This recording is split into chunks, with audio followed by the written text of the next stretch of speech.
Good day, everybody. Today's video is about the Bilt Storm 2820. And what I'm doing is I'm going to be replacing, as you guys see, this thing freely moves. And right inside there, you guys can just make out that this whole thing here dynamited on the customer that bought this thing and never had a chance to use it. If it had hit something, it would have broke the shear pins. So the story goes that they purchased it, and my guess is they started it up just to test everything, and as soon as they engaged it, this thing just dynamited. And this piece right here, which is covered in oil, is the culprit, where I don't know if you guys can make this out, but I'm trying to show you. You can see where those fractures are, and I think this is just a bad casting, the way it shattered apart. So anyways, I'll give you guys the part number as my cat comes in to smell what I'm doing. Okay, to start with, 3/8. I've got 1 3/8 there, and just on the other side to get this plastic belt cover off.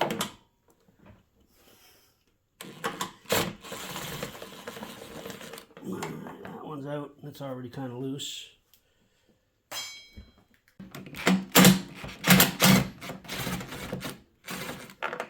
Now those two are out. I should be able to lift this thing up carefully and pop that off right there. It's got a steel piece right here, so just in case the belt, and you gotta already see where the belt's been wearing on it. Look at that, already has brand new belt material, and that belt's nice and loose. So what it's got here is a belt tensioner right here. It's a spring, so if I pull this back here, I should be able to get this belt up and over that. So belt tensioner. Not sure where it is on this one. Oh yeah, see, there it is. My belt tensioner right there. So the belt tensioner here is actually pretty loose.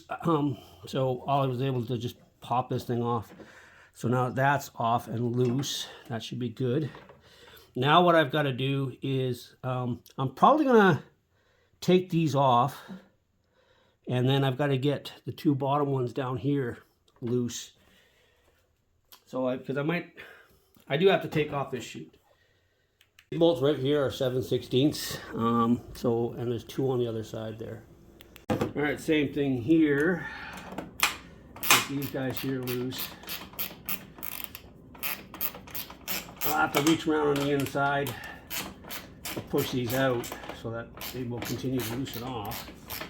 But you get the gist. I got to get these guys off. Now that I've done that, I've got a deep 13 right there, so I'm going to get that guy right there and one below it and on the other side. And I'm hoping that I've got that thing loose enough to actually do this. So I'll go ahead and get these off.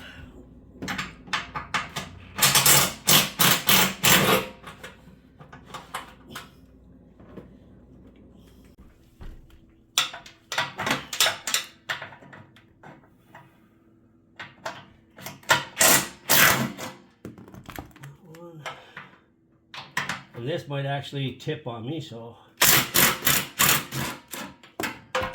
didn't. That's good. Okay, so if I push on the handle right now, she starts to separate. And let me get the other side there. Alright, so see how loose this thing is. Can I tip it back enough to get it? Oh yeah, I can. Slide it forward. There we go.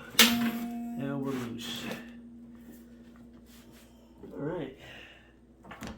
I am loose, so they are officially separated.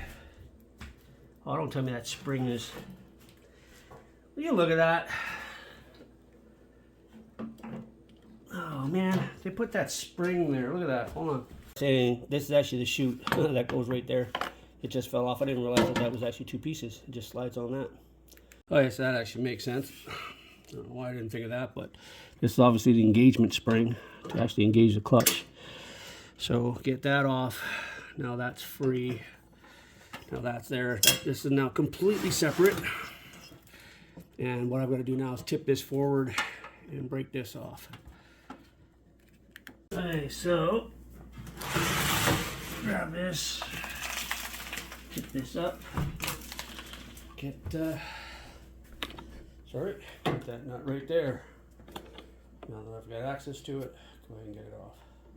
I've also got my 13 for this right here as well.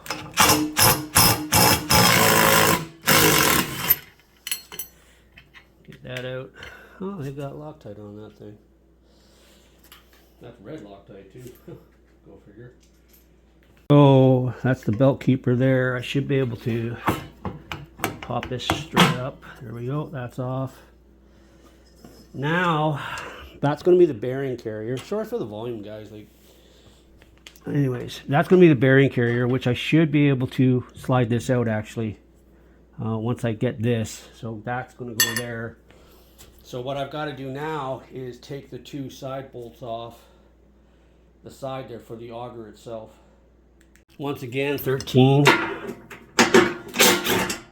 And these are almost self-tapping style. You see that? Oh, sorry. So they'll go in nice.